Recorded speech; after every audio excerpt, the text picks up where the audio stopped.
नमस्कार दोस्तों, सरहद केसरी देख रहे सभी दर्शकों का आज के खास कार्यक्रम ज्योतिष की दुनिया में आपका हार्दिक स्वागत है। आज हमारे साथ मौजूद हैं ज्योतिष विशेषज्ञ रमन झाम जी। आज इनसे जानकारी लेंगे मल मास के बारे में, जो सावन महीने में मल मास आ रहा है और यह मल मास हमारे दर्शकों के लिए कैसा रहेगा, जानकारी लेते हैं रमन झाम जी से। रमन जी, स्टूडियो में आपका स्वागत है। शुक्रिया। कृपया आप हमारे दर्शकों को बताइए, जो मल मास है वो कब शुरू हो रहा है और कैसे रहेगा? जी साजन जी, मल मास के बारे में मैं आपको बता दूं कि इसको कई नामों के नाम से जाना जाता है। जैसे कि मल मास के अधिक मास के नाम से भी जानते हैं, पुरुषोत्तम मास के नाम से भी जानते हैं जी। ये जो मास है वो भगवान श्री हरि विष्णु को बहुत ही ज्यादा प्रिय है जी। और सावन महीने के अंदर इस मास की जो शुरुआत है वो कल मंगलवार से 18 जुलाई से हो रही है और 16 अगस्त तक बुधवार तक ये मास रहेगा। और आपको एक विशेष बात बता दूं कि इस मास के अंदर शुद्धता का बहुत ज्यादा ध्यान रखा जाता है। शंकर भगवान और भगवान विष्णु का पूजन करने के लिए आपको पूरी तरह से शुद्ध रहना पड़ता है। किसी भी परिचित या अपरिचित व्यक्ति के तालमेल को बनाकर इतना ज्यादा नहीं रखा जाता कि जैसे किसी का स्पर्श होना आपको। तो अगर आपके अंदर पूरी तरह से शुद्धता रहेगी तो ही आप अपनी मन की इच्छाओं को ईश्वर के सामने प्रकट करके उनका पूजन करके वो इच्छाओं को पूर्ण रूप दे सकते हैं। और साथ ही मैं आपको बताना चाहूंगा कि क्रोध और अपवित्रता का कहीं भी स्थान इस मास के अंदर नहीं रहता। और साथ में ये भी दर्शकों को बताना चाहूंगा कि इस दिन शुक्ल पक्ष की भी शुरुआत हो रही है। जी रमन जी, ज्योतिष की दृष्टि से सावन माह की बात की जाए, जैसे कि सावन माह में वर्षा अधिक होती है, ज्योतिष की दृष्टि में सावन मास में जो वर्षा है उसकी क्या स्थिति रहेगी? और भारतवर्ष की अगर बात की जाए, जैसे कि जल के खतरे से में जो वो उससे कब तक राहत मिलेगी? देखिए, ज्योतिष के अंदर से अगर हम ये देखें तो ज्योतिष के अंदर जल का जो योग बनता है वो सूर्य और शुक्र ग्रह के साथ बनता है जी। या तो सूर्य की जो दृष्टि है वो शुक्र ग्रह के ऊपर आ रही होती है, या सूर्य और शुक्र एक ही राशि में एक साथ बैठे होते हैं, या फिर शुक्र ग्रह सूर्य की राशि के अंदर बैठे होते हैं, तो ये जल तत्व योग बनाते हैं। तो वर्तमान समय के अंदर जो शुक्र ग्रह है वो सूर्य की राशि सिंह राशि के अंदर बैठे हुए हैं, तो ये एक जल का योग बना हुआ है। तो सावन मास के अंदर मैं आपको बता दूं कि आने वाले समय के अंदर आपको वर्षाएं देखने को तो मिलेंगी, लेकिन 23 जुलाई को जो है वो शुक्र ग्रह वक्री होने जा रहे हैं। तो आने वाले समय के अंदर जो जल का जो पूरे पंजाब के अंदर, पूरे भारतवर्ष के अंदर हमें सभी को देखने को मिल रहा है, तो उसका जो प्रकोप है वो धीरे धीरे आपको राहत की ओर लेकर जाएगा। क्योंकि शुक्र ग्रह का वक्री होने का मतलब है कि जल तत्व का कहीं ना कहीं धीमा होना, लेकिन वर्षाएं आपको देखने को मिलती रहेगी। जी रमन जी, ज्योतिष की दृष्टि के हिसाब से राशियों की बात करें, अगर किस राशि पर कैसा प्रभाव रहेगा और उसकी बात की जाए किस प्रकार से राहत मिलेगी, उसके बारे में जरूर हमारे दर्शकों को बताइए। जी, सबसे पहले तो ज्योतिष में जो मेष राशि आती है, तो दर्शकों को बताना चाहूंगा कि आप इसे ध्यान से सुने और इसको करने का भी प्रयास करें। जो मेष राशि वाले जातक है, इस मास के अंदर आपने झूठ का सहारा कहीं पर भी नहीं लेना है। यदि आपसे कोई गलती हो भी गई है तो अपनी उस गलती को मान लीजिए, ना कि उसको झूठ बोलकर और छुपाने की कोशिश करें। घर में दीवारों में यदि दरारें आ गई हैं, दीवारें खराब हो चुकी हैं, या फिर पहले से ही कुछ आपके घर के अंदर दीवारों के अंदर तोड़ फोड़ या टूट फूट हो चुकी है, तो उसको आप जल्द से जल्द ठीक करवा लें। इस मास के अंदर ऐसी कोई भी चीज घर में अगर होती है तो वो नकारात्मक ऊर्जा पैदा करती है।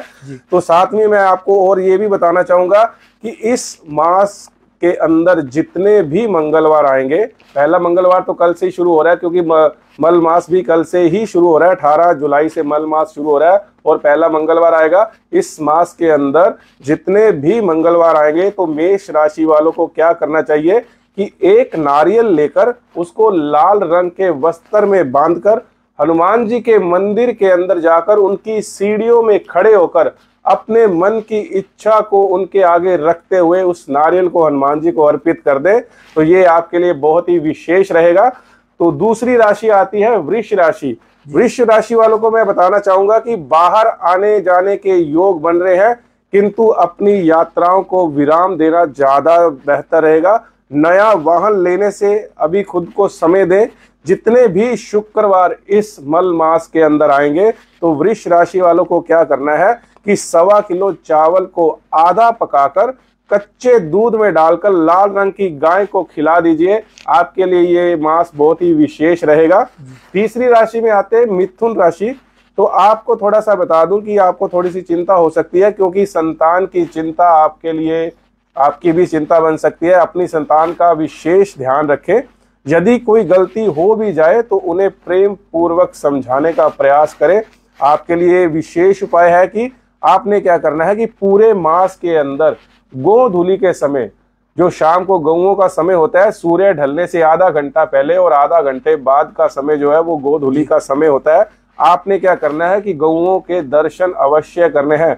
यदि आपके लिए ये संभव ना हो तो आपने कम से कम पूरे दिन के अंदर गौओं के दर्शन जरूर करने हैं, लेकिन कोशिश ये करिएगा कि आप शाम के समय गोधूली के समय ही गौओं के दर्शन कर सके। तो आपके लिए ये मास बहुत ही विशेष और अच्छा रहेगा।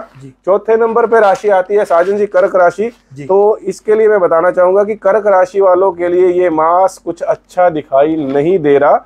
स्वयं को हर जगह से बचाकर रखना आपके लिए जरूरी है।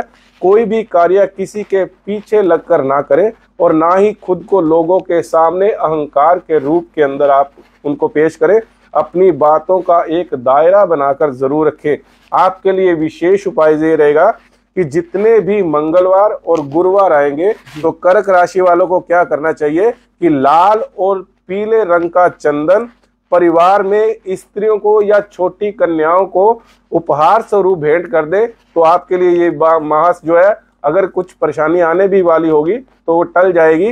तो 5वें नंबर पे आती है साजन जी सिंह राशि। इस मास के अंदर रिश्तों में कहा सुनी हो सकती है, तो सिंह राशि वाले थोड़ा सा सतर्क रहें। आपके संबंध थोड़े से किसी के साथ बिगड़ सकते हैं। आपके वाणी से कुछ ऐसे शब्दों का उच्चारण हो सकता है जो सामने वाले के मन को ठेस पहुंचा सकता है। आपके लिए एक विशेष उपाय है कि शनिवार, जितने भी इस मास के अंदर शनिवार आ जाएंगे, कच्ची मिट्टी के बर्तनों के अंदर आप अपने घर के अंदर भोजन कीजिएगा। भूमि पर बैठकर कीजिएगा और अगर हो सके तो शनिदेव के मंदिर के अंदर भी कच्ची मिट्टी के बर्तन चढ़ाना सिंह राशि वालों के लिए बहुत ही अच्छा रहेगा। आगे बात करते हैं कन्या राशि की। 6 नंबर पर आती है कन्या राशि। आपकी राशि के स्वामी बुध ग्रह जो है वो सूर्य ग्रह के साथ कर्क राशि में बैठे हैं, जो आगे चलकर 25 जुलाई को वक्री होकर सिंह राशि में प्रवेश करेंगे। आपके परिवार के लोगों को और स्वयं को दवाई लेने की जरूरत पड़ सकती है।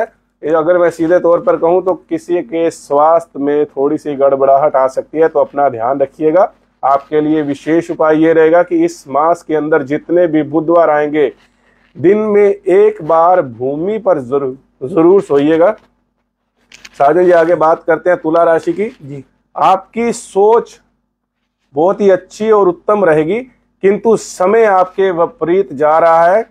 इस मास के अंदर आपको बहुत ही संभल कर चलना होगा। आपके लिए एक विशेष उपाय ये रहेगा कि जितने भी सोमवार इस मास के अंदर आएंगे, आपने क्या करना है, शिवालय पर हैंड पंप का पानी लेकर अभिषेक करना है शंकर भगवान का, और जोड़े के रूप के अंदर कोई भी फल लेकर वो आपने शंकर भगवान को अर्पित करने हैं। बात करते हैं आगे 8वीं राशि वृश्चिक राशि की। ये मास आपकी विद्या के लिए बहुत ही विशेष रहेगा। भगवान श्री हरि विष्णु का स्मरण करते हुए अपने हर कार्यों को शुरू करें। अपनी शिक्षा की शुरुआत करनी है या फिर आपने शिक्षा के संबंध में कहीं बाहर आना जाना है, तो सबसे पहले आपने भगवान विष्णु का स्मरण करना है, उसके बाद ही अपनी शिक्षा की शुरुआत करनी है। आपके लिए विशेष उपाय रहेगा कि आपने क्या करना है कि जितने भी गुरुवार आएंगे इस मास के अंदर, जितने भी गुरुवार आए, आप भगवान श्री हरि विष्णु जी की कमर के अंदर, उनकी प्रतिमा के कमर के ऊपर पीले रंग का दुपट्टा बांधना है। जैसे भी करें, अगर आप घर से बाहर हैं अगर आपसे ये कार्य नहीं हो पा रहा तो आप इस कार्य को अपने घर के किसी भी सदस्य को बताकर जा सकते हैं कि पीछे से वो आपका वो कार्य कर देंगे। बात करते हैं आगे साजन जी धनु राशि की। पुराने रोग इस मास के अंदर वापस आ सकते हैं, आपका व्यवसाय भी प्रभावित रहेगा। आपके लिए विशेष उपाय ये रहेगा कि जितने भी मंगलवार और शुक्रवार इस मल मास के अंदर आए तो दही में काली मिर्ची मिलाकर श्री हरि विष्णु जी को भोग लगा दीजिए। आपके लिए ये मास उत्तम और सर्वोत्तम बन जाएगा। बात करते हैं मकर राशि की। 10वीं राशि है मकर राशि। आपका गृहस्थ जीवन काफी प्रभावित होता दिखाई दे रहा है, इसलिए इस मास के अंदर अपने इष्ट को भोग लगाकर ही आप स्वयं कुछ खाएं। उसके अलावा अगर आप कहीं पे आना जाना भी है आपका, तो अगर आपने भोग नहीं भी लगाया तब तक आपको कुछ नहीं खाना चाहिए। आपके लिए विशेष उपाय ये रहेगा कि जितने भी शनिवार आए चमेली के तेल के अंदर थोड़ा सा नील मिलाकर पीपल पर एक दीपक जला दिया करें, तो आपके लिए ये मास बहुत ही उत्तम और सर्वोत्तम हो जाएगा। तो बात आगे करते हैं कुंभ राशि की। कुंभ राशि वालों के लिए बता दूं कि सबसे पहले तो कि उनके ऊपर पहले से ही 60 सती का चरण चल रहा है, तो आप थोड़ा सा विशेष ध्यान रखिएगा। शनि ग्रह वक्री होकर इस राशि में भ्रमण कर रहे हैं, इसलिए इस मास के अंदर अपने इष्ट का स्मरण सुबह उठते ही आप उनका ध्यान अपने मन में के अंदर लाइए। और आपके लिए विशेष उपाय ये रहेगा कि जितने भी सोमवार आए इस मास के अंदर खुद को आईने में ना देखें और सरसों के तेल का दान आपने इस मास के अंदर करना है जितने भी सोमवार आएंगे। तो मीन राशि जो है 12वीं राशि अंतिम राशि है। भाग्य आपका इस मास के अंदर अच्छा बनता हुआ दिखाई दे रहा है। आपको हर क्षेत्र में लाभ होगा। किसी का जूठा भोजन ना ही खाएं और ना ही अपना जूठा भोजन किसी को खिलाएं। आपके लिए विशेष उपाय ये रहेगा कि प्रत्येक रविवार इस मास के अंदर जितने भी रविवार आएंगे घर से पूर्व दिशा की ओर जाएं और नीम के पेड़ के आसपास एक मुट्ठी पीली चने की दाल को बिखेर कर आए। ये आपके लिए सबसे उत्तम और विशेष उपाय रहेगा। और मैं अपने दर्शकों को ये भी बताना चाहूंगा कि जो भी व्यक्ति इस उपाय को करेगा तो करने के बाद आपने क्या करना है, जैसे कि मैं आपको एक उपाय के बारे में बताता हूँ कि अगर मैंने आपको ये मकर राशि के बारे में बोला कि सोमवार के दिन आपने क्या करना है कि आप खुद को आईने में नहीं देखना और सरसों के तेल का दान करना है। जब आप सरसों के तेल का दान करेंगे तो उसके बाद ठीक उस समय के बाद ही आपने क्या करना है कि गुलाब के कुछ थोड़े से पुष्प लेकर भगवान विष्णु को और भगवान महादेव को चढ़ाने के बाद ही अपने घर वापस जाना है। तो इस बात का विशेष ध्यान रखिएगा। तो आशा करता हूं कि मल मास के अंदर आप सभी इन उपाय को करके लाभ जरूर लेंगे। जी, जैसे कि ज्योतिषी हमारे रमन जी ने आपको मल मास के बारे में बताया कि कल जैसे पहले मंगलवार को मल मास शुरू होने वाला है। उम्मीद करते हैं आज के इस कार्यक्रम में आपको बहुत कुछ जानने को मिला होगा। इसी प्रकार के कार्यक्रम हम भविष्य में आपके लिए जरूर लाते रहेंगे। जी रमन जी, कुछ और विशेष बात अगर आप करना चाहो तो। वैसे तो साजन जी इन 12 राशियों के अंदर दर्शकों को सब कुछ बता ही दिया है जी। तो अगर मैं बताना भी चाहूंगा तो बहुत कुछ है बताने में, लेकिन आप उतना कर लीजिए जितना आप अच्छे से कर पाए, क्योंकि किसी भी राशि के अंदर उपाय तो हजारों निकल आते हैं लेकिन उतना करना संभव नहीं रहता। तो जितना भी बताया है उतना अच्छे से करने, ध्यान पूर्वक करने, तो आप मल मास के अंदर काफी हद तक अपने आप को सुरक्षित और अच्छा महसूस करेंगे। और इस मास के अंदर ज्यादातर धर्म कर्म के कार्य करने से ही लाभ मिलता है। तो मैं दर्शकों को यही कहना चाहूंगा कि इस मास के अंदर इन उपाय करके अपने खुद को और परिवार को सुरक्षित रखें और अपने जीवन में आगे बढ़ें। जी, तो इसी प्रकार जो जानकारी वाले कार्यक्रम है वो भविष्य में हम आपके लिए लाते रहेंगे। इसी से के साथ हम आपसे इजाजत चाहते हैं। जय श्री राम।